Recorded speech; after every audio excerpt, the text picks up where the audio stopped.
honestly don't know why I waited so long to do this because it has completely changed my life. Or at least my digestive system. Hey, I'm Amber, mom of 6 kids. If you wanna know about my life, just watch this vid. It's a recap of my week, homeschooling and life. Oh, and by the way, I'm the pick and preacher's wife. It's the homeschool recap. Alright guys, a meal that I absolutely love, and I make it on a weekly basis because number 1, it's cheap, number 2, it's tasty, and number 3, it is easy. What?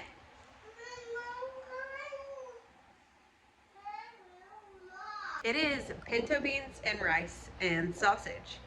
And so this is really simple.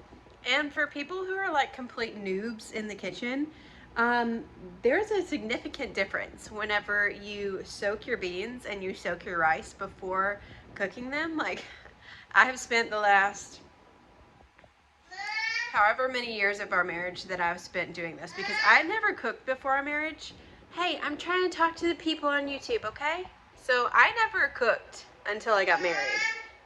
She's not, she wants to talk to the people too. Okay, let's talk to the people together, okay? Let's tell them that mommy never knew how to cook before she got married, that daddy had to teach her how to cook. So however long I've been making pinto beans in the crock pot, I have never, up until this year, soaked them. Ooh. And let me tell you, it is a world of difference on your digestive system. It is so much easier to digest beans that have been soaked overnight in water and rinsed than just opening up the bag of dry pinto beans from Walmart and then just letting them bake. They're not baking. Don't bake your beans. Actually, you can bake the beans, but not these kind of beans. You put them in the crock pot and you cook them. Not necessarily bake. Is there a difference?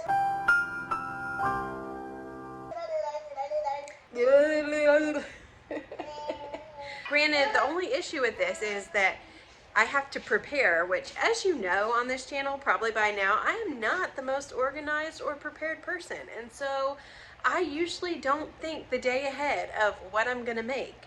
So I have to do that for beans because they need to soak overnight in order for them to be easier on my tummy and more yummier. It's just teaching me to be more organized, I suppose. As far as the rice goes, I usually don't soak that until the morning of, so that's easy. And it's yummy. And it depends on what kind of sausage I get. Sometimes it's just the Hillshire Farms Great Value brand. Sometimes it's Country Pleasin'. And if you know, you know. But that usually runs about $6 per link, and Mama usually don't got that much. So unless it's on sale, we're getting the Ragin' Cajun Great Value, whatever I can get.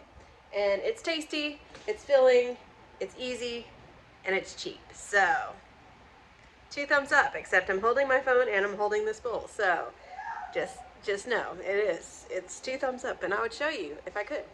As far as homeschooling goes, it's been looking a lot less like this and a lot more like this. And then also just trying to keep Tabitha out of everything by getting her into everything so that she's not bothering me. Yeah, it's this whole thing where like you give the toddler something to preoccupy themselves and then they just completely destroy the other side of the house or themselves in the process, but at least you got homeschooling done. Other mamas, I know you can relate to me, so power to the people. I found a few websites that I'm really enjoying for the kids to be able to use and prioritizing consistency over anything else at this point.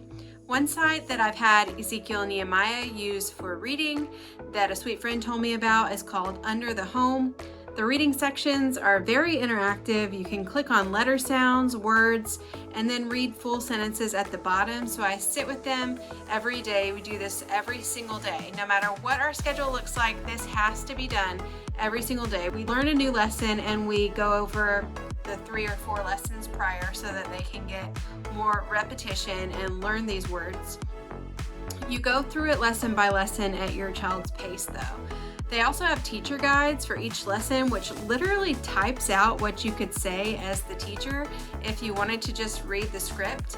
And then as an added bonus, there are printables that go with each lesson, so they're not only working on learning how to read, but their handwriting practice as well. It says at the top of the website that it's a K-5 homeschool curriculum, Charlotte Mason inspired, child-friendly, and ad-free. Now, let me preface this to say I'm not a Charlotte Mason mama. Like, when I picture a Charlotte Mason mama, honestly, what I see is a very put together woman with kombucha on her kitchen window, fresh sourdough bread in the oven, and chicken bones boiling in a stock pot. And if you've been around these parts for long, you know that that does not define who I am as a mother or how I operate this household. I feel like I'm more of a make-do mama if I had to have a name for myself. Yes, I've got essential oils in my cabinet, but I have no qualms with popping some ibuprofen when I have a headache. I do mill my own grain to make my own flour, but Great Value graham crackers are like a staple in this house. You will always find them in my pantry if I can help it. I've got a big old Berkey water filter in the middle of my kitchen, but yet I still continually go to the refrigerator and get water from that. So yeah, that's me. Hi.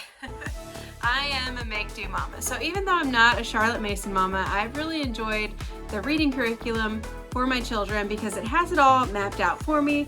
I just sit down at the computer with them and we go through the words and we do 3 to 4 lessons, one being a new lesson and then the 3 prior that they've been learning every single day. And it's worked out great. It doesn't take that long, but like I said, I am focusing on consistency right now. In this season, I just need something that I know that we can do every single day and we can get it done, no matter what Tabitha may be doing. Bye. Another website that the kids have been using is called Freckle. They can work on math fact practice as adaptive learning lessons for both math and English. Once they've finished a lesson, they can go to the store to purchase items for their avatar with the coins that they've earned. And one thing I love about this particular website is that there's a time limit to the store, so you can only stay in the store for 1 minute and 30 seconds, and then it will knock you out and you have to do more lessons. So my children can't just hang out in the store all day and act like they learned stuff. So that's great. I'm not marketing for any of these websites, and I haven't been doing either of them long enough to like say, yeah, you should go do it. I'm just telling you what I'm doing. So if you know that any of these websites that I talk about has something bad or will like turn my children into witches or something, I would tell you to tell me, but at the same time, I kind of like living in ignorance at this point because it's just working. So as a make-do mama, you know, I just want ignorance is bliss right now and just stick with the consistency of what we're doing. I'm just kidding. Of course, I want you to tell me. If you know something, tell me. Okay. As I've mentioned, most of my kiddos are way behind in schooling just because of life.